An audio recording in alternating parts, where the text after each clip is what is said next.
أعوذ بالله من الشيطان الرجيم. بسم الله الرحمن الرحيم. هل أتاك حديث الغاشية؟ وجوه يومئذ خاشعة عاملة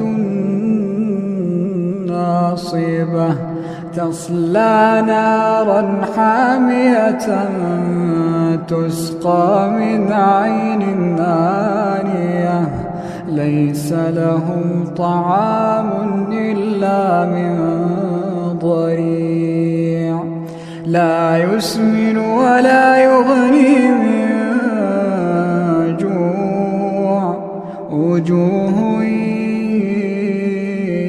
يومئذ ناعمة لسعيها راضية في جنة عالية لا تسمع فيها لاغية فيها عين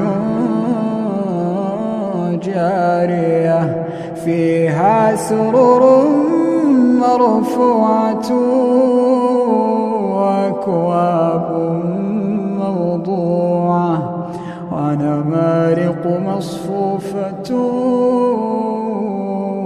وزرابي مبثوثة أفلا ينظرون إلى الإبل كيف خلقت وإلى السماء